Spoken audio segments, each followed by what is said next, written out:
Okay, getting ready to get started here.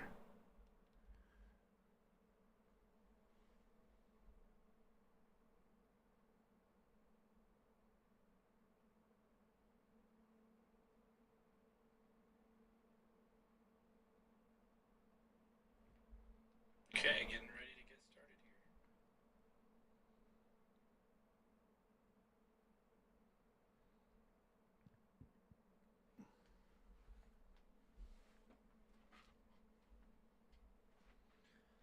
here. All right.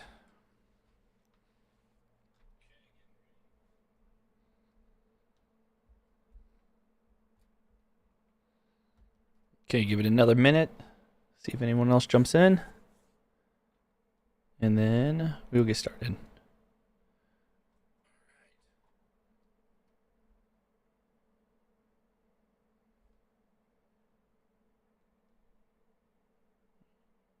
Give it another minute.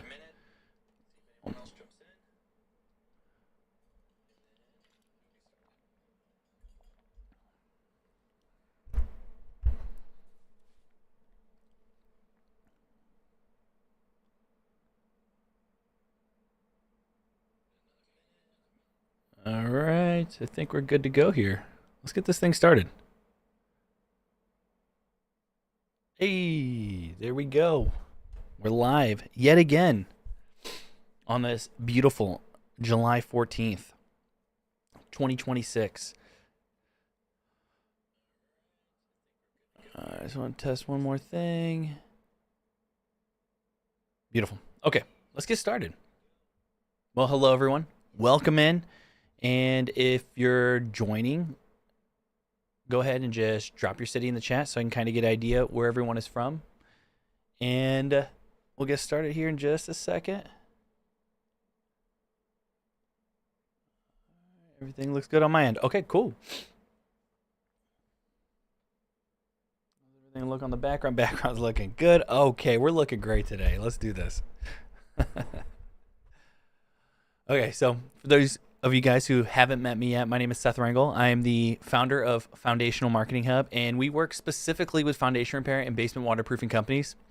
So everything we're going to talk about today is built around this industry. It's built around this buyer and the real world problems that come with selling high trust, high ticket home service work. Today we're going to talk about something a lot of contractors feel during the summer, and that's the slowdown. Maybe calls feel lighter, maybe estimates are sitting longer, maybe homeowners are delaying decisions, maybe your team is wondering where the next few book jobs are going to be coming from. And when that happens, most contractors immediately think, we need more leads. But today, I want to challenge that a little, because sometimes the fastest path to more book jobs is not more traffic or more ads or more clicks. Sometimes it's recovering the leads that you already earned. And that's what today's about. We're going to talk about how email and social media marketing, or SMS, can help you turn those miscalled old estimates and stale leads and past customers into booked inspections. So let's jump right in and see what we're talking about here.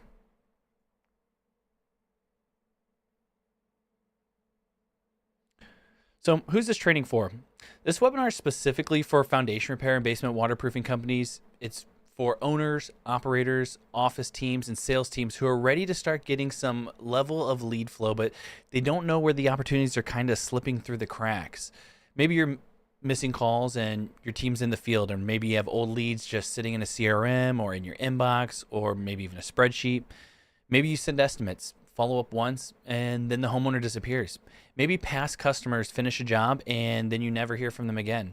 If any of this sounds familiar, this is going to be very practical for you, because we're not talking about theory today. We're talking about how we're talking about the real places that these leads actually go cold, and how to bring some of them back into the conversation and kind of bring back those leads, bring them back to life, really.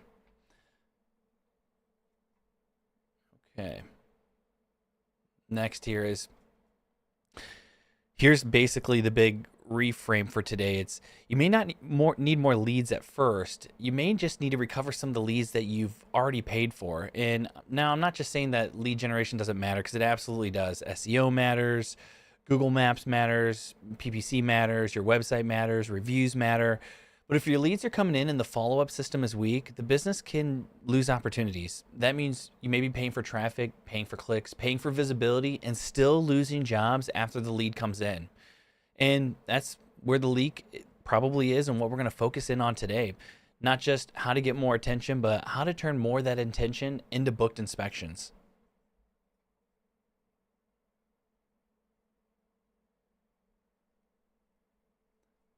So when the summer slowdown actually hits, most companies usually ask immediately, how do we get more leads? And that can be a valid question. But before increasing spending, there's another question worth asking. How many leads did we lose? How many calls did we miss? How many forms came in but never booked? How many estimates went quiet? How many old leads are sitting in a system that's untouched? And how many past customers could have been reactivated, asked for a review, or asked for a referral? That is where a lot of hidden opportunity is.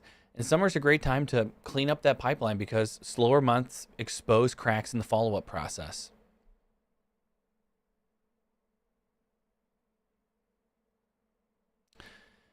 Now, for everyone who stays until the end, I do this every single time, is I'll give you something in return for being here. And what we're going to give you today is going to be our missed lead recovery checklist. This is a practical tool you can use to identify where leads are going cold and what messages to send. It includes missed call scripts, forms for follow-up scripts. It has stalled estimate sequences. It has old lead reactivation messages, it has AI prompts, it has a simple tracking sheet.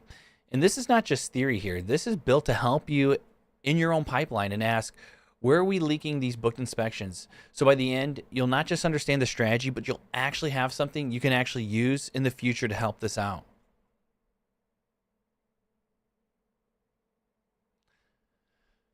So why do these leads, why do they actually really go cold? Now, a lot of contractors assume that a cold lead means that the homeowner was not serious. And sometimes that's true, but many leads go cold for other reasons. The follow-up was too slow. The messages were just too generic. Maybe nobody followed up more than once. The process just depends on somebody remembering. And homeowners had questions that were never answered, or maybe the follow-up didn't build enough trust to begin with. Foundation repair and basement waterproofing are not small impulse decisions. A homeowner may be worried about the cost. They may be comparing other companies. They may be nervous about hiring the wrong contractor. They may be unsure about what happens next. So if your follow-up is only just checking in, you're probably not answering what they're actually thinking.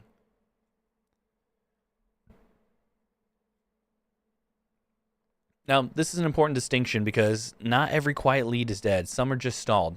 A dead lead may already have someone that they hired already, but they may not be a fit also, and they may not have a real need either. But a stalled lead is a little bit different. A stalled lead may still need help. They just stopped moving.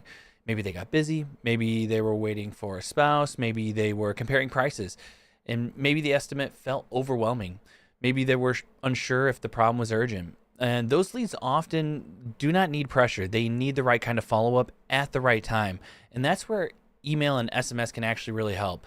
A quick way to think about this is contractors, they don't have an abandoned carts. They have abandoned conversations, missed calls, unbooked form fills, stalled estimates, no-shows. The old not right now leads are all abandoned conversations. And some of them can be recovered.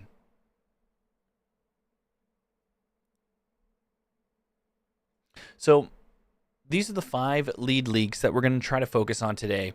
One is missed calls. The next is slow form follow-up, then stale estimates, old leads, and past customers. These aren't the only places that the leads can leak, but they are some of the more common ones you're probably going to find. They're also some of the easiest ones to start fixing. You don't need a complicated system to begin with. You just literally need to identify the leak, send the right message, and track what happens next. So let's walk through each one of these and go into a little more detail with them. First is a missed call. This is one of the fastest places to lose money. A homeowner sees a crack, they find water in their basement, or notices something concerning in the crawl space. They call and no one answers. They're not going to wait around all day. They may call the next company in Google Maps, and that's what a missed call text back is so valuable. Does not necessarily replace the callback, but it keeps the conversation alive long enough until your team can actually respond.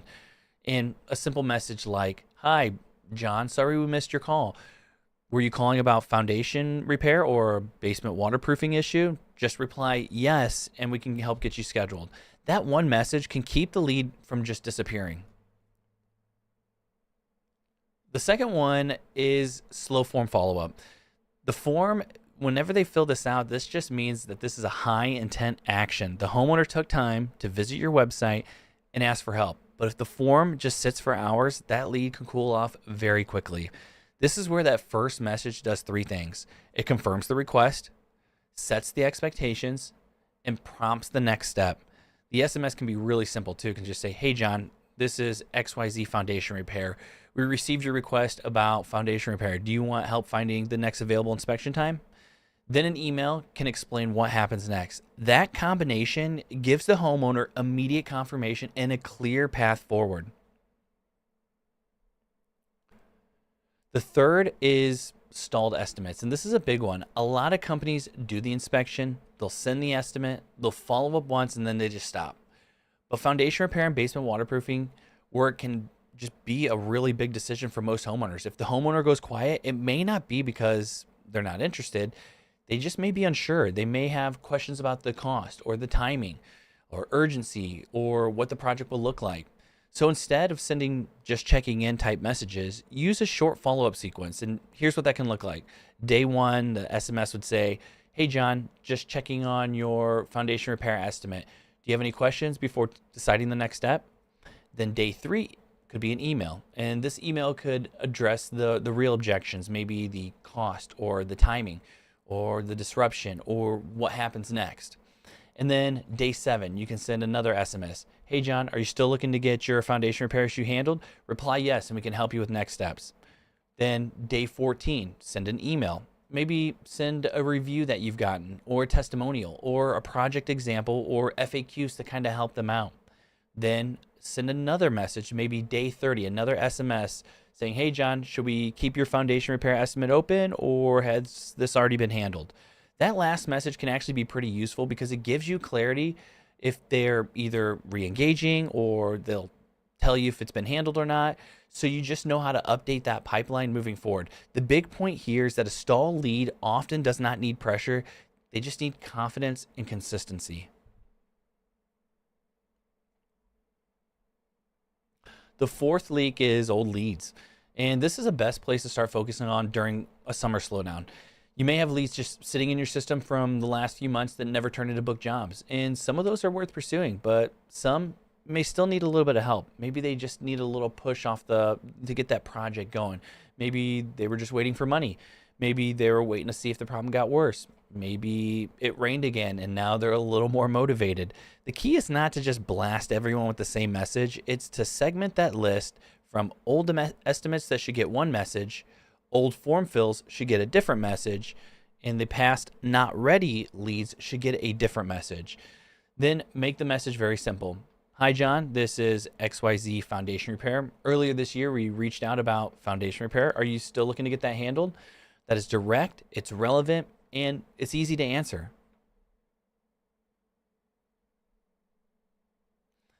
The fifth leak is past customers. A lot of contractors finish the job, collect the payment, and they just move on. But past customers are valuable.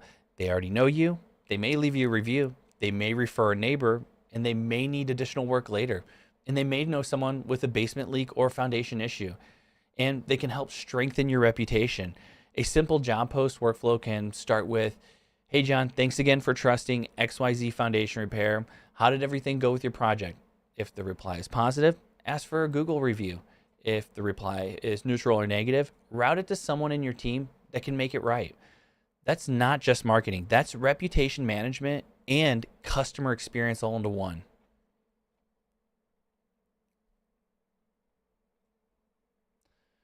Email and SMS, they should not be doing the same job. Email's better for explaining. This is where you can send the details. You can do FAQs, project examples, reviews, testimonials, financing information, and what to expect type of content. SMS is better for getting attention. This is where you want to ask for a simple reply, confirm the appointment, maybe send a reminder text or restart a stalled conversation. And automation makes sure that this happens without relying on memory at all. The simple framework is like this: email explains, SMS gets the attention, automation makes sure it happens. And when those work together, follow up becomes just that much more stronger. Excuse me. But the automation shouldn't just replace the trust, it should prevent the leaks from being forgotten. If a call is missed, a text goes out. If a form is submitted, a confirmation goes out. If an estimate stalls, a sequence starts. If a job is complete, that feedback request continues to go out to them. The goal is to not remove the human part. The goal is to make sure the human part doesn't just depend on memory or maybe a sticky note somewhere or someone else remembering it to follow up a few days later. Now, if you just want to start simple, use this 4-week plan. Week 1, pull your lead list. Look at your missed calls, your old form fills or old estimates, no-shows, or past customers. Then week 2, segment them. Do not send everyone the same message. Group them by service type, lead age, estimate status, city, or last contact date. Week 3, send a follow-up. Start with the highest value leaks like missed calls, stalled estimates, or old leads first. Then on week 4, track the results, measure replies, booked inspections, jobs sold, and revenue recovered. Not only track that activity, and do not only just track the activity, but do not only just ask how many texts did we send, ask how many people actually replied, how many inspections were booked, how many missed calls were recovered, how many old estimates came back, and how many jobs sold from reactivating the leads, and how much revenue did we actually recover. That is the real measurement right there. The goal is to not just send out more messages to people. The goal is to get more booked jobs.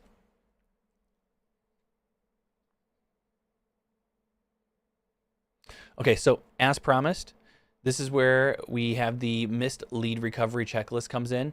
The checklist kind of just gives you some audit questions, templates, AI prompts, tracking sheets, and a 4-week action plan like we talked about today.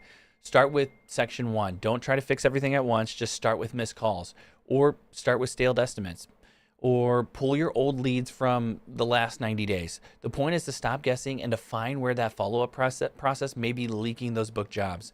And if you want help setting this up in your business, and the next step would be just to scan that QR code and set up a discovery call. This is where we can kind of just look at your follow-up process and maybe where some of those leaks opportunities are coming from. Like either if it's from missed calls or old leads, stalled estimates, review requests, CRM gaps, automation gaps. The goal is to just find the biggest leak first and build a system that helps turning more of those leads into booked inspections. So if you want help applying any of this to your company, just go ahead, scan that QR code, and book a discovery call. We'll take a look and see if we can help you understand what you should probably be fixing first. But if anybody has any questions or anything like that, just go ahead and drop them in the chat. I'll try to answer everything. Even if you're watching this on replay, I'd say still just leave a comment, and I usually answer them all personally anyway.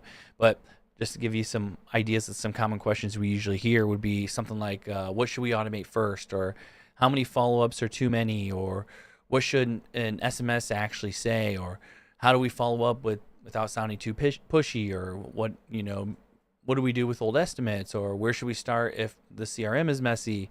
Just send those questions in and we'll talk you through each and every one of them that we can. But other than that, got the QR code again here to set up a booking for a discovery call if you want us to take a look at this. And if you're interested, I'd suggest go ahead and scan that webinar registration for next month's webinar. Next month, we're talking about a really big topic, which is why your Facebook and Instagram ads get clicks but not calls. We'll be going into a deep dive about that. So if you found any of this information valuable, go ahead and click the thumbs up button, subscribe to our channel, comment down below if you have any questions about anything that we went over today, and go ahead and scan that QR code and register for next month's webinar. We do these every single month. It's the second Tuesday, 2 p.m. of every month. We've been doing this for over a year now, so feel free to go ahead and scan that QR code and follow us on Facebook, and like I said, subscribe to us on YouTube. That's the best way you can support content like this. If you'd like seeing stuff that's relevant for foundation repair and basement waterproofing, we already know that there's just not a lot of content surrounding this, or at least enough people producing content that's dedicated to your niche, and that's exactly what we do. We specialize in this. So like I said, go ahead and subscribe. Go ahead and register for all of that. Thank you for watching this. If you stayed all the way through, make sure you download your copy as well of that checklist that we just put up there on the last screen. And thank you again for watching this all the way through. Really appreciate it. We'll talk to you soon. Bye-bye.